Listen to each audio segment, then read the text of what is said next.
Hello there, it's me again, earthmanbrick, and we're back with another 40k build. This is going to be the Greater Demon of Nurgle.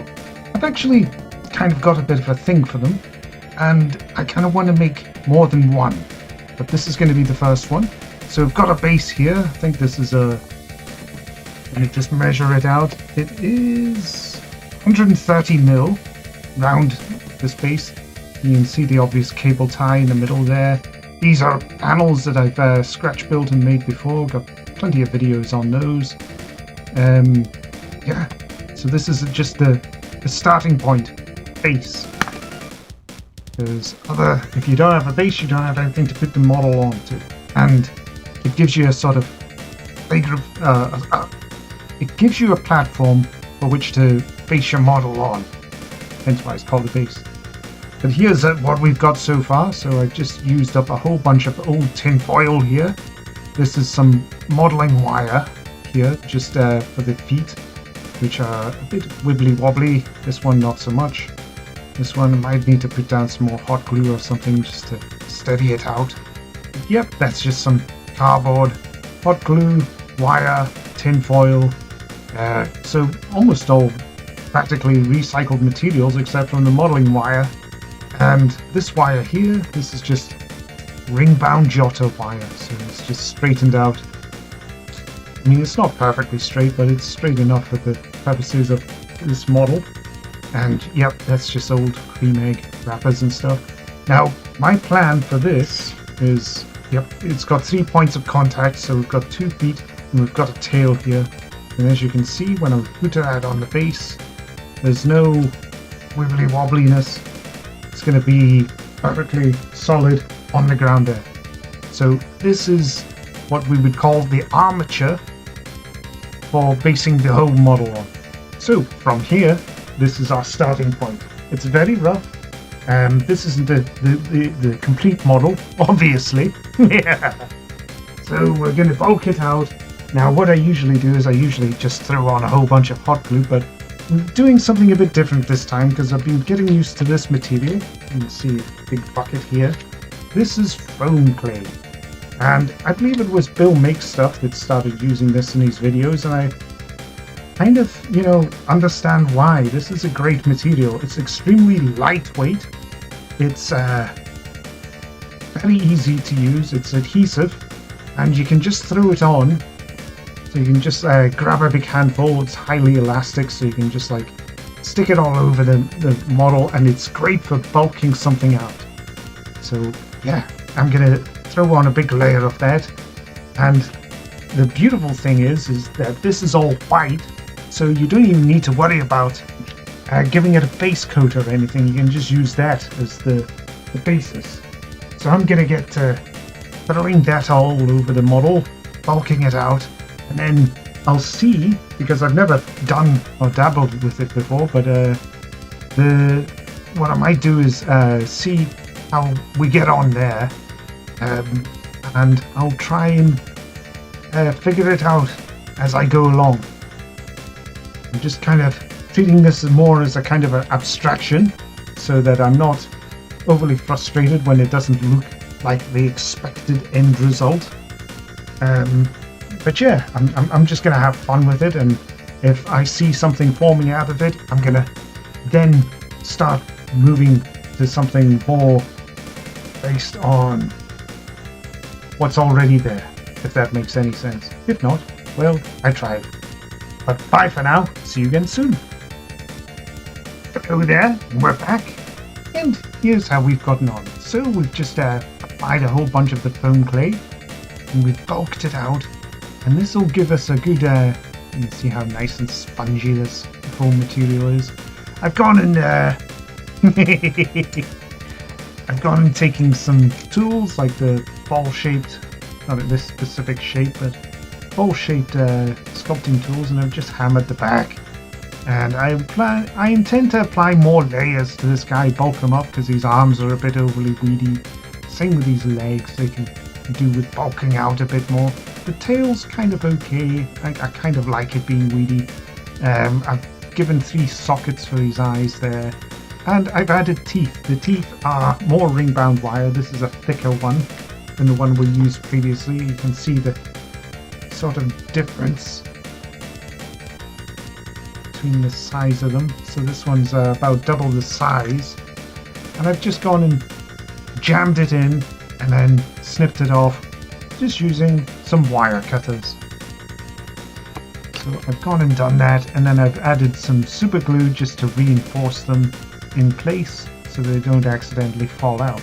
Because that's always a fear that most people have, especially in dreams and stuff, is the teeth falling out. Yes, it's often a sign of anxiety. Who would be anxious about that sort of thing? But yes, so I think we're just gonna... What I'm gonna do before I add on the next layer though is that I'm gonna hit it up with some red acrylic ink. So I'll just splash that all over the thing, and maybe some red paint as well. I've got this dark red, kind of I don't know, it's a browny sort of red. It's a good one that I usually apply for robots and things, but this guy, yeah, I think is a sort of... I'll hit it up with the red, lighter kind of red first, just to... And when I build up the layers, I'll have certain parts, so it'll almost be like a patchwork of flesh and stuff that's kind of on it. So these will be open up, and they'll look like open sores. That's the intention anyway. And yeah, I want to bulk out the head. I was kind of in two minds. Do I add horns or don't I? I'm not sure. You already know because it'll be on the thumbnail for the video. I'm still figuring this crap out.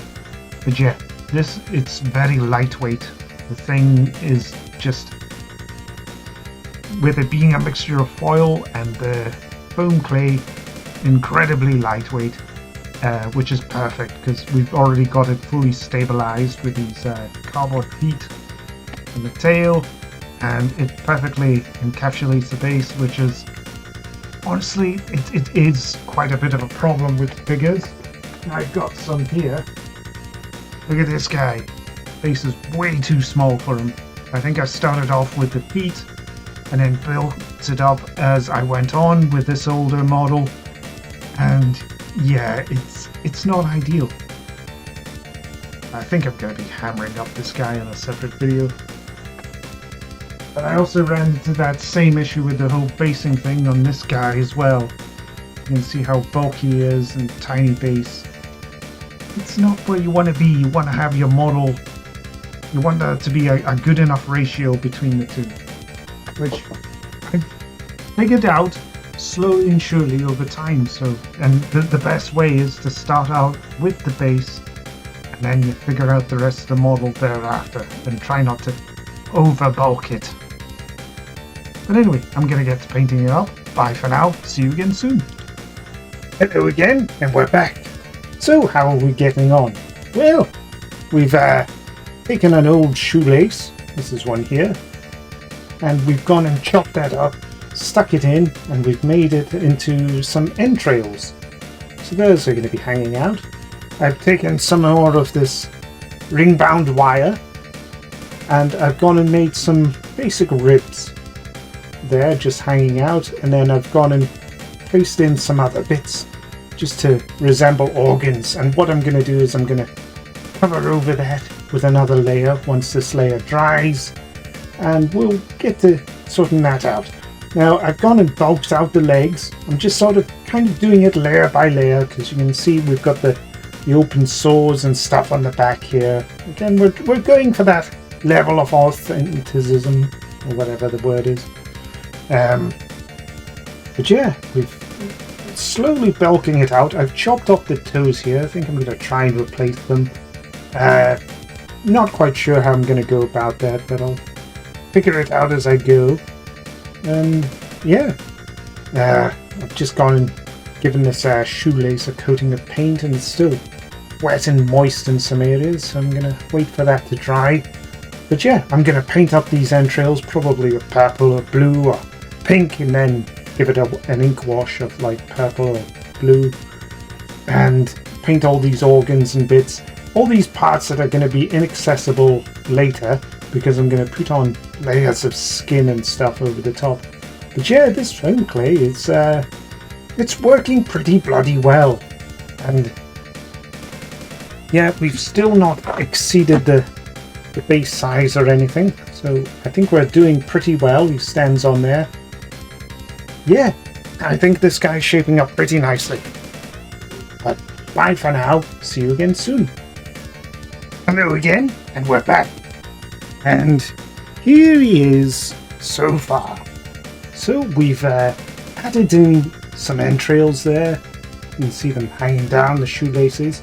And what I've done is I've gone over it with let me just one moment. This stuff, Uhu glue, to just give it that extra kind of gloss. You'll be able to see it as I kind of shine it in the light there, how it kind of glistens and sparkles. So I've done that with the entrails, given it a nice coat, and with these internal organs here. I might do it with the mouth later. Probably do it just now. Why wait? Yeah, just to get on that extra little bit of subtle detail. There we go. Nice big globs of the stuff. I'll put a little bit more on these entrails there. And then what I've gone and done is, after I've applied the Uhu glue, is I've gone back over, I've given him some fresh toes here. Again, this is all the air drying clay. I've not used any other mediums. Well, except from the shoelace for the entrails there. But yeah, I think it's turning out pretty nicely. I've just been hitting it up with some sculpting tools, mainly this one, just to poke and prod it, just to give it some kind of rapid skin. You can kind of see it here. So if I just start tapping it in, you can see how it just adds a subtle layer of extra sort of texture to the skin. Just keep hammering it. It's quite satisfying, not gonna lie. And yeah, just poke and prod it till your heart's content. Get out all that frustration. Quite a calming experience. So there we go. I have added 3 rhinestones here for the eyes. If I just give them a subtle wipe. I think what to do is, if I grab my brush here, and this is just what I use to wipe my brush in. This is just some isopropanol. It's basically paint thinner. So just put that over his eyes. Give this a quick wipe. And then dry it off. Just like you would if you're using a mop.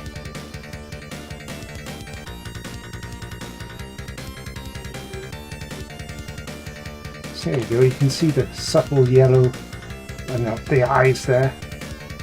Gives it some nice extra little bit of detail. Just play around with the zoom. There we go. And these rhinestones that I've used are yellow, so I've gone around with some purple just to create a bit more contrast. I think that works. You can see how the Uhu glue is adding that nice glistening effect to the mouth. Again, very simple. You can get one of these in Poundland for £1, so highly recommend grabbing those. At least it was £1 when I bought it. Probably because of inflation, it's gone up to like £500 a bottle. Don't you just love it when you get poorer and poorer over time?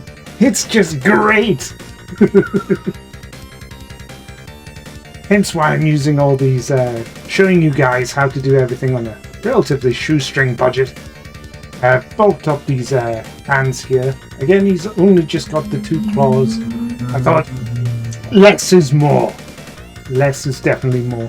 So I've gone down that route. You can see there with the legs, the toes, they're kind of good enough. and I'm just going to start hammering it over. I think I might sort of use that wet effect on these. I'm not quite sure what I'm wanting to go for. I was thinking about going for maggots crawling around in his skin, but I don't think I'll bother with this build. Might do it for the next one, because I want to try and create three of these guys at some point. So I'll make 2 others, probably next year or something. I've got too many other projects to do this year.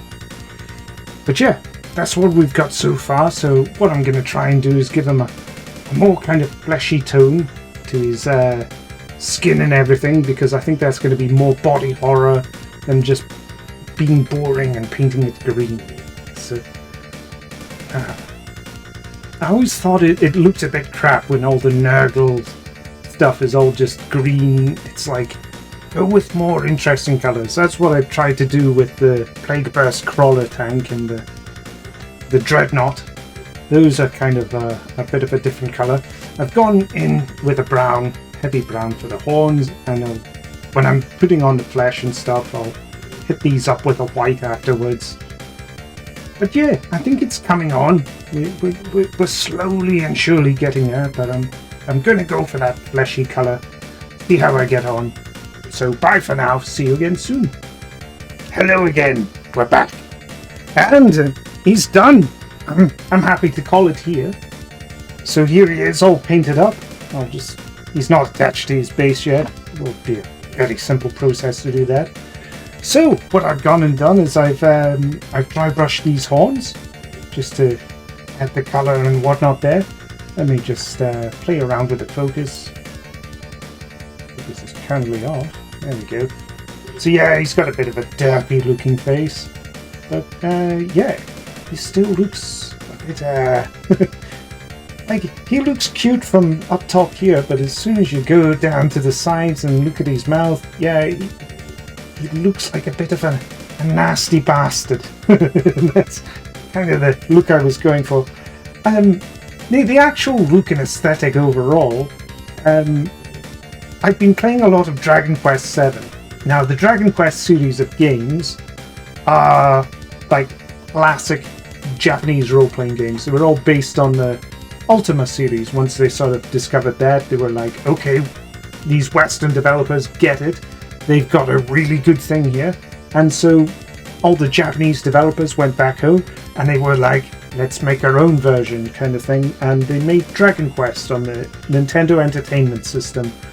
And yeah, it blew up big time. And it's just been a main staple series ever since. I think they're on I think it's the 12th game in the series now, but there's so many remakes, it's unbelievable. But anyway, I'm playing the 7th one, and the artwork in it is all based on Akira Toriyama. Now, Akira Toriyama is the guy who's very famous for doing the Dragon Ball and Dragon Ball Z artwork. That's his kind of main staple. It's a very instantly recognizable aesthetic, and I think what I've done unconsciously is I've been playing that game continuously for way too long. I think it's 50 hours in, loving it, a lot of fun. It's a reimagined version, but so I've been playing that, and I think that the style and aesthetic has sort of creeped in here when I've been making up this bad boy, because it's got that cartoonish style to it, which I really love. But yeah, I've gone all out with the body horror and stuff here. We've got the shoelaces that are the entrails. Again, you wouldn't think that those were shoelaces. It works so well. So that's definitely, I mean, it's great for wires, but also really good for entrails. Who'd have thunk it? Yeah, that's just bits of wire that have been stabbed in there for the teeth. And I think just going for an impressionistic kind of look for the teeth there works really well. We've used more of that Uhu glue to create these slime effects in the mouth. I think it was a case of less is more. And yeah, the color scheme wise, what have I done? I've just used this cheapo crap flesh paint I think this only cost £2. In fact, I think like back in the day it was even less than that. It was only like about £1 or something. But yeah, I just hit that all over. And then what I've done is I've gone over and I really watered this down, red earth. And I've kind of gone over, started in the recesses and stuff with that, and then just sort of bulked it out, watering it down each time over all this sort of fleshy colour bits. And I think it creates a nice strong enough contrast that it kind of works. Again, I'm not entirely sure of the physiognomy and the biology of like a greater demon of Nurgle, so I've just kind of winged it. And we've gone for this sort of weird texture here, and then just tore out chunks, emphasizing with some, let me just grab it, just using this acrylic ink. It's a magic color. I think this is quite expensive, this stuff, but if you buy it in bulk, it works out as being a lot more affordable. And what I've done is I've just kind of gone around all the recesses of all the areas with the red, and especially the eyes and the mouth, all around the entrails, especially the toes and stuff, any part where there's nails. I've just gone and hit it up with the red just to create that contrast, and really, I think it works. It's a very limited color tone palette that I've used, but yeah, it works. Does it look Nurgle? Yeah, not so much. Yeah, if I had more boils and stuff, again, I didn't want to spend 100 years making one of these, because I'm going to be making more, and we'll be looking at the different ones over time. But yeah, I think this has turned out really well, especially since all this, what we've crafted it with is, what is it, this ring-bound wire. That's what we used for the armature, for the teeth. Yeah, you can see it for these bones and stuff as well. And then it's just the this stuff here, the foam clay. I barely used hardly any of that, so that stuff really, really good. I'm going to be doing a lot more stuff with the foam clay. But yeah, this is all foam clay it's all been sculpted with. I think it looks great. It's the beautiful thing about this as well is that when you drop it, it kind of bounces. You know, it's not going to break or bend or anything. You can see that it's got a lot of flex here on the arms. It's perfect as a sort of miniature. Like if you're making sculpts or whatever for like younger kids that are going to be playing with the models in the game, I couldn't recommend this stuff more. It's a brilliant medium, brilliant material, and yeah, it's like I've just used a really simple. I should maybe go over that bit again.